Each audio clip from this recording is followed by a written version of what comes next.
a nombre de la Comisión del Trabajo y Previsión Social y presentar el dictamen.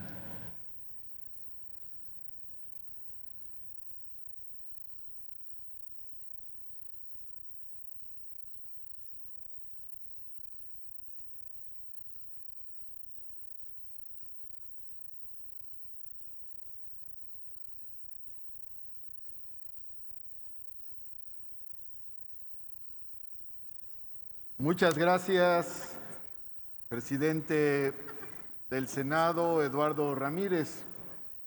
Agradezco sus buenos oficios y los de la mesa directiva para la discusión el día de hoy de este importante dictamen.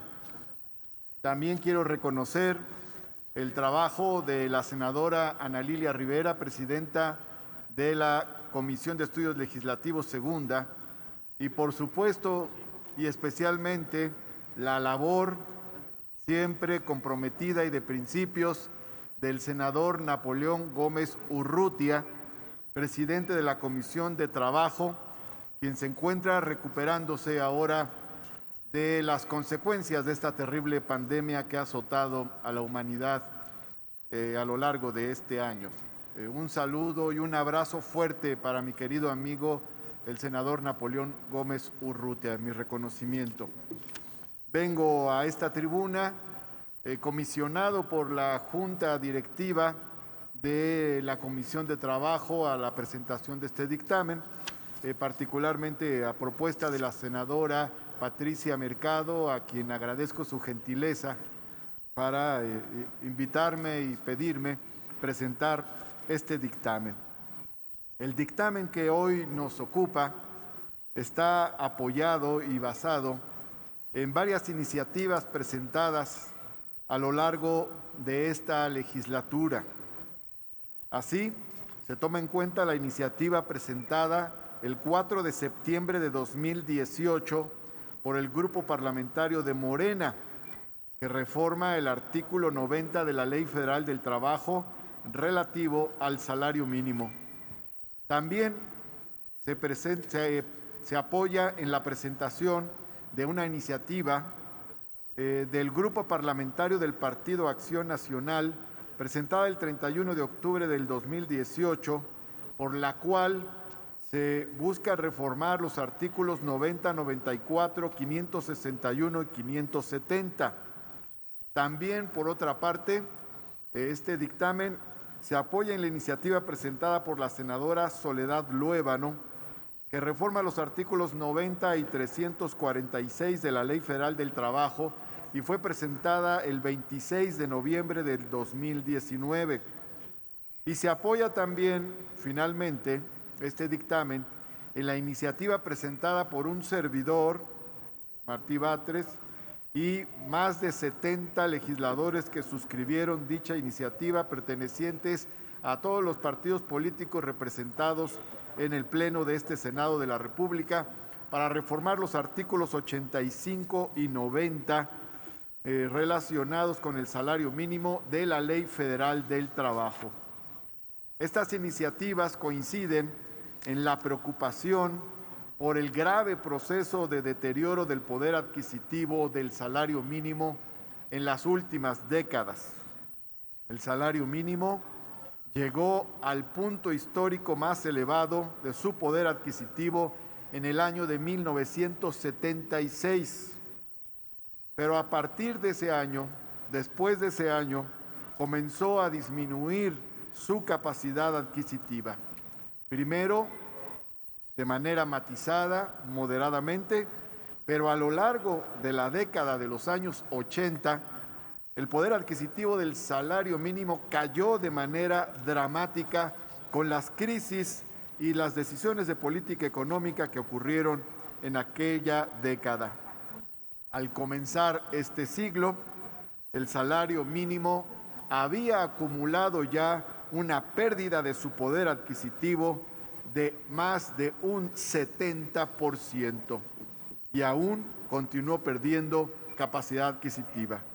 Las consecuencias de este proceso han sido verdaderamente dramáticas en términos globales, pero de manera muy concreta para la vida de las familias, de las y los trabajadores. En estas condiciones dejó de cumplirse con el precepto legal que señala que el salario mínimo deberá ser suficiente para satisfacer las necesidades normales de quien encabeza una familia en el orden material, social y cultural y para proveer a la educación obligatoria de las y los hijos. Evidentemente, el salario mínimo no cumplía con esta función que señala la ley. Dejó de cumplir con este propósito. Es más, en los años recientes, ya entrado este siglo XXI, el salario mínimo dejó de ser una medición real, factible para el análisis de las situaciones de pobreza, pues el salario mínimo llegó a quedar por debajo de la línea de pobreza de las instituciones encargadas de dichas mediciones, lo cual resultaba verdaderamente absurdo, pues el salario mínimo, por su propia naturaleza conceptual, por su propia naturaleza jurídica, debería estar siempre por arriba de las mediciones y de los niveles y de las líneas de pobreza en nuestro país. De hecho, el salario mínimo de México llegó a ser evidentemente el más bajo de los países de la OCDE, el más bajo de los países firmantes del Tratado de Libre Comercio, hoy Tratado México, Estados Unidos, Canadá, y prácticamente el más bajo de América Latina.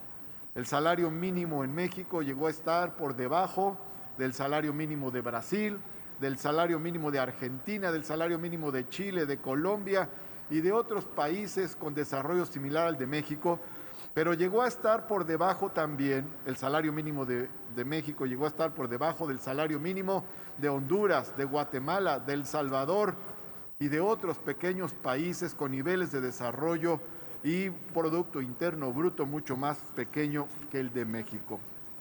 Todavía a mediados de los años 80 del siglo pasado, el salario mínimo alcanzaba para adquirir 2 canastas alimenticias básicas, pero para el año 2010 el salario mínimo en México solo alcanzaba para comprar 1/3 de una canasta básica alimenticia. Este deterioro se da a partir del proceso inflacionario. El salario mínimo se actualizó durante más de 3 décadas por debajo de la inflación. Así, el salario quedó siempre abajo en la carrera de los precios de las mercancías de consumo popular. Aún así, algunos ideólogos planteaban que la disminución del salario era necesaria porque acusaban al salario de ser el factor que detonaba la inflación. La realidad histórica terminó demostrando que no fue, no ha sido y no es el salario el factor que detona la inflación. El salario mínimo fue deprimido de manera premeditada como un factor de atracción de la inversión extranjera. Es más, se decía en el discurso oficial que el salario mínimo era uno de nuestros elementos competitivos a nivel mundial. No obstante todo ello, de manera reciente se han tomado decisiones durante los 2 últimos años para ir elevando el salario mínimo. Así, el salario mínimo pasó en lo que va de esta administración de 88.36 pesos a 185.56 pesos.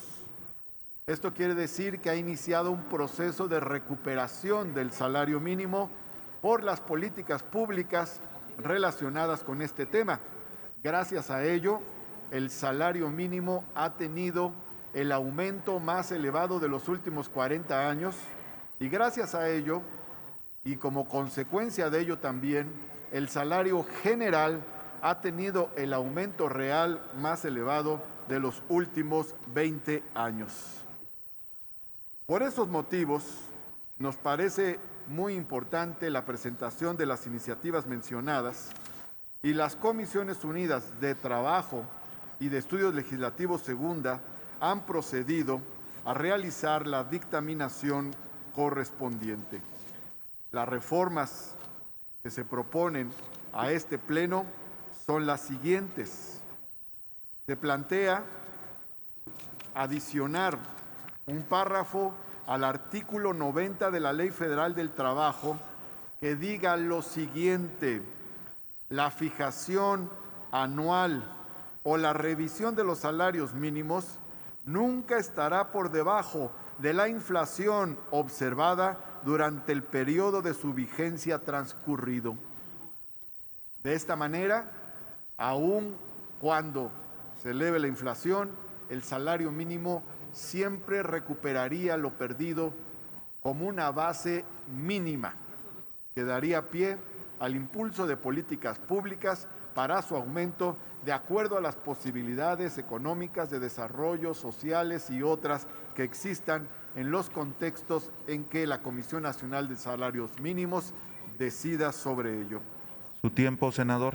Termino con esto. Se propone también que se modifique en los primeros 3 párrafos del artículo 90 mencionado en la palabra trabajador, que la palabra trabajador sea sustituida por las palabras la persona trabajadora y que la palabra jefe de familia sea sustituida por las palabras una o un jefe de familia, y donde dice los hijos, que diga de las y los hijos. De esta manera también se incorpora un lenguaje incluyente de género, reconociendo que en la realidad ya son muchas las trabajadoras que hay, además de los trabajadores. Solicitamos a todas y todos ustedes apoyar este dictamen para que se logre una reforma histórica que permita que, más allá de los vaivenes que pueda haber en la vida nacional, el salario mínimo nunca vuelva a vivir la tragedia de perder un 70% de su poder adquisitivo. Se trata de una gran reforma histórica en favor de las y los trabajadores de México. Muchas gracias por su atención.